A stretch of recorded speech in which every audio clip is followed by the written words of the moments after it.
Hi, my name is Irfan, and what is climate change? Climate change refers to long-term shifts in temperatures and weather patterns. Since the 1800s, human activities have been the main driver of climate changes, primarily due to the burning of fossil fuels like coal, oil and gas. And one example that I can give is Indonesia. The capital, Jakarta, now is drowning inches by inches every single year. And by the year 2050, they estimate that Jakarta will be completely wiped off from the map. And that is why Indonesia is transferring its capital to Kalimantan. There are many indicators and causes of climate changes that we will discuss in our presentation today. Let's go. Moving on to our main contributor towards the climate change, greenhouse gases. Greenhouse gases absorbs and emits radiant energy at thermal infrared wavelengths, causing the greenhouse effect. The greenhouse effect is a process that occurs when gases in Earth's atmosphere trap the sun's heat. This process makes Earth much warmer than it would be without an atmosphere. The greenhouse effect is one of the things that makes Earth a comfortable place to live.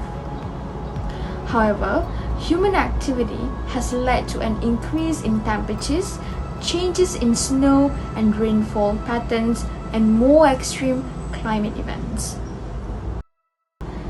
Let's take a look at the impact of greenhouse gases towards the environment.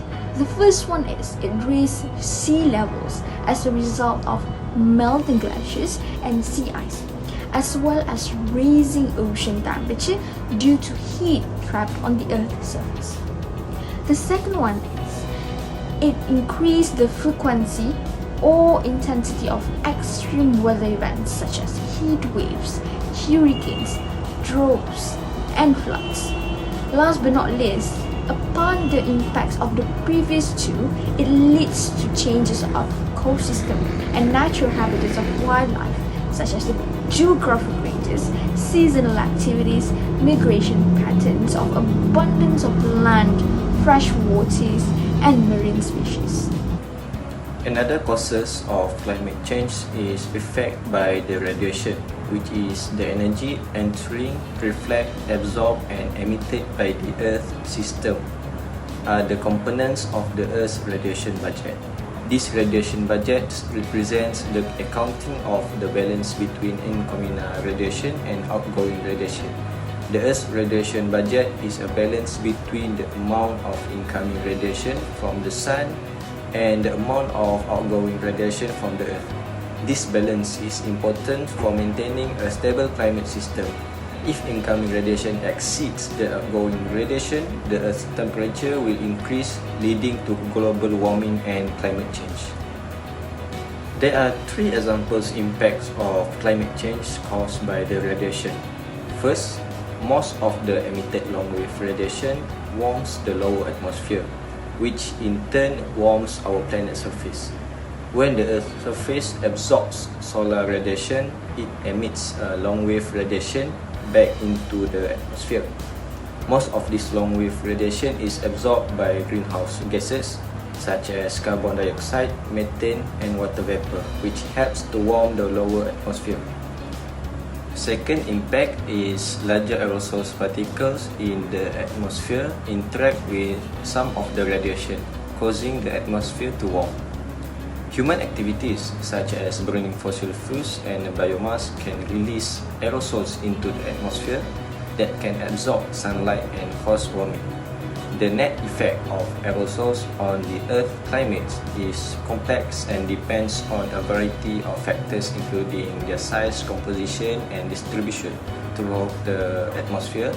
And the third impact is long-wave radiation is absorbed by greenhouse gases, which then radiate energy into all directions including downwards and thereby trapping it in the atmosphere. The warming of the Earth climate caused by the increase in greenhouse gases concentration is what we refer as climate change. During major explosive eruption, huge amounts of volcanic gases, aerosols, dust, and ash are injected into the stratosphere. Injected ash falls rapidly from the stratosphere, and most of it is removed within days or several weeks, and has a little impact on climate change.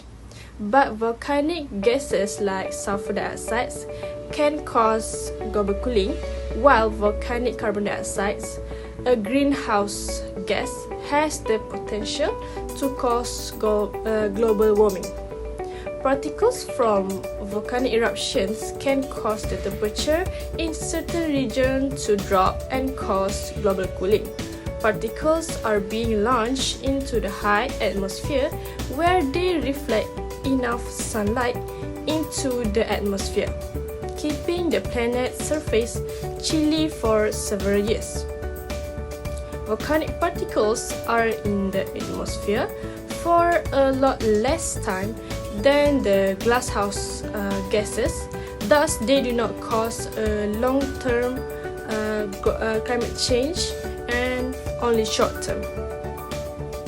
The impact of dust and ash particles includes blocking the sunlight and causing cooling effect across significant areas of the planet.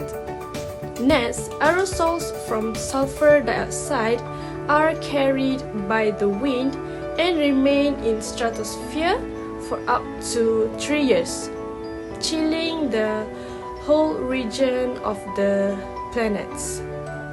Over the past centuries, several eruptions has caused temperature decline up to half a degree for 1 to 3 years.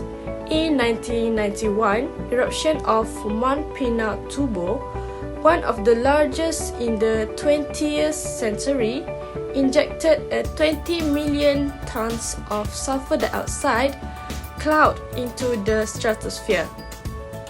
This was the largest aerosol disturbance in the 20th century, cooling the Earth's surface for 3 years.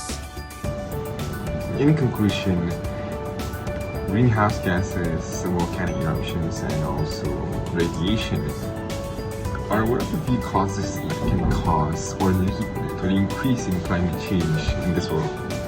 So us as humans must take proactive steps as to combat the causes of climate changes in order to ensure a greater future and a more better future for younger generation.